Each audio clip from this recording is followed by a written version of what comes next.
Here we are again, another HDMI clone console. But did they get this one right?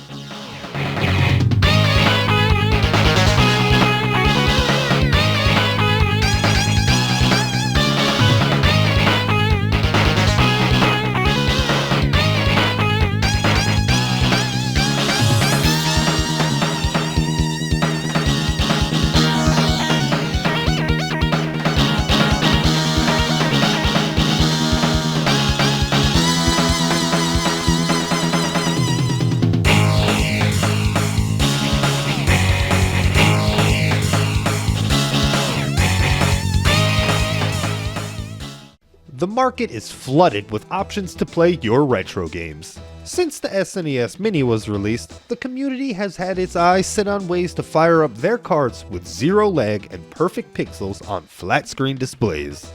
Some of the more popular tools are Upscalers like the OSSC and the Framemeister, both of which carry a high price. And that's before shipping, buying the proper cable, and checking to make sure the console you have outputs RGB.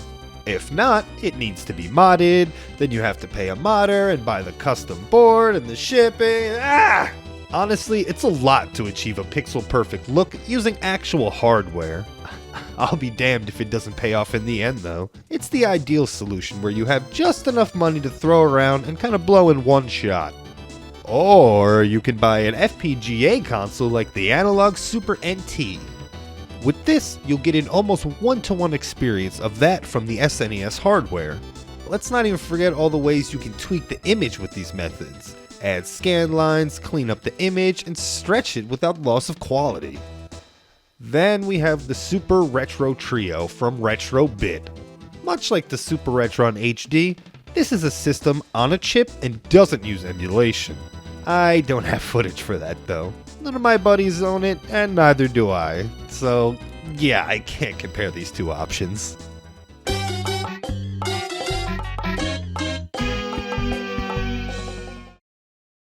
Okay, so let's unbox this thing already. As you can see, the font they used on the back is just as ugly as last time. And my camera really doesn't help much either. But it promises to have pin-perfect technology. Ooh, we'll see about that in a second. Let's crack this box open. Obviously, it comes with two controllers. One of them I'm already using though, so here's the other one.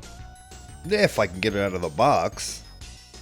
It's not as good as the Cadet that came with the Retron HD, but the Scout is still a crack shot. It doesn't seem cheap and it feels good in the hand. The indent on the buttons is present and it has this rubber non-slip overlay. You see, certain games make you slide your finger around and this keeps your hands from slipping off a button. I also dig the extra grooves on the back. They make it a bit more comfortable to hold. Underneath the console lies the rest of the contents. We get the power unit, it comes with a composite cable, which is weird, the power cable, and an HDMI.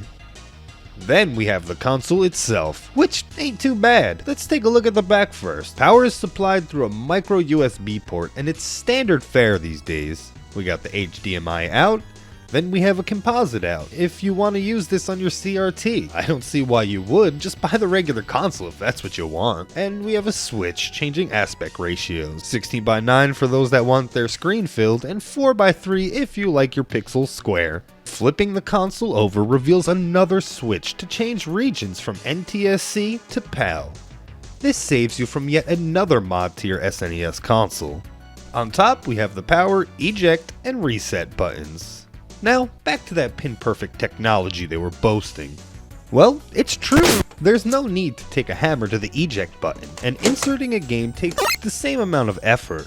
I also really like the blue light on the side for some reason. I don't know, it's just not as dull like the little beady red light of the SNES. A few videos back I looked at the Retron HD. An NES clone console that had a laundry list of problems. Completely jacked up color palette and the sound was atrocious. I really liked the controller though. The games still performed like they were supposed to, and I was able to beat Friday the 13th for the first time in my life, but overall I was not happy with my purchase. Okay, so the reason you are all here, let's talk about the video quality with this. I'm going to test a range of Super Nintendo, Super Famicom, and Game Boy games with the Super Game Boy. In motion, we can see the pixels start to get these little soft edges, and honestly it bothered me for a while. I'm so used to emulation that it didn't even make sense for me to waste my time with this. Additionally, I ran into this weird issue with the second boss in Contra 3. I'm not sure what caused it, but the boss's palette was messed up. Same thing with Buster Bust Loose, the intro screen was glitched out. Again, these problems were there when I went back to check, so this is a consistent thing. Oh yeah, also when you start the system up, it begins with this little HyperKin logo, and I really hate it, and there's no need for it. I kind of like to see the opening screen to my games, so if they decide to do this with their HDMI Genesis or Atari, you can count me out. So altogether, I tested about 36 different games. That's not even including the 10-hour stream I did. Over that time, these were the only real problems I came across. After a bit of exposure, most of the problems washed away as I continued to grab cart after cart to do more testing. The smile on my face got bigger, and my heart grew 3 sizes. I was being a spoiled brat, and the system was doing everything that it promised. Bright colors, crisp audio, and proper response times. All of that through an HDMI cable right to your flat screen TV. Hell, I even threw 7 games that contain either an onboard coprocessor or one of them fancy super chips in it, and they all worked perfectly fine.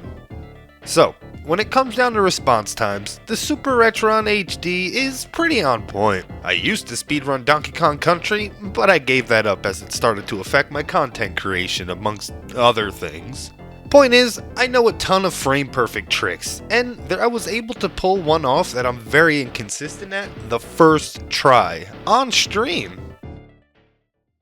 Got it. That is like, you have like the smallest little window to do that glitch right there. So, if there is any lag, I couldn't notice it. And of course, I wanted to test the audio, so I popped in Mega Man X and every little note was there. There was no extra sound clipping or distortion, and it outputs in stereo sound. It was music to my ears, literally.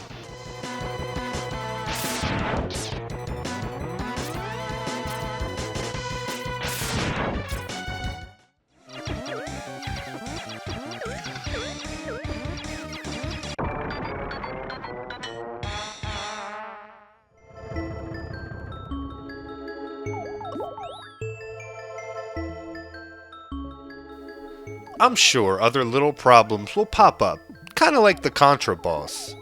And with the $70 price tag, this won't be the solution to replacing my emulators for footage. I do, however, enjoy grabbing a cart from my shelf and popping on my couch to roll my way through Donkey Kong Country one more time, and this makes it enjoyable.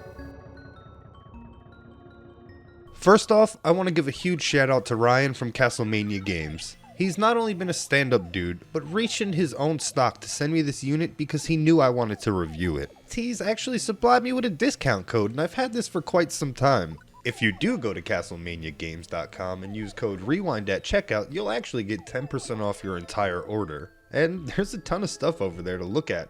I'd also like to thank Joe Drilling from the channel On The Stick for supplying me with the Super NT footage of Mario World. Joe's been making content for years and uploads a series called Same Name Different Game, where he takes a look at games with the same name but are completely different.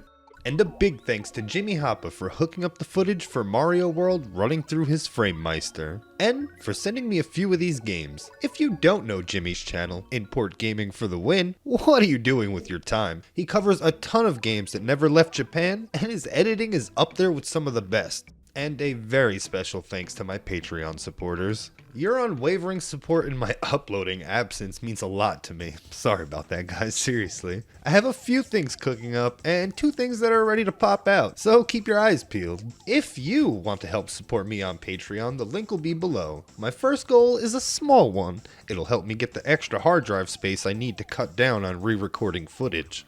Anyway, thanks for watching and staying to the end of this whole thing. I hope the video was helpful.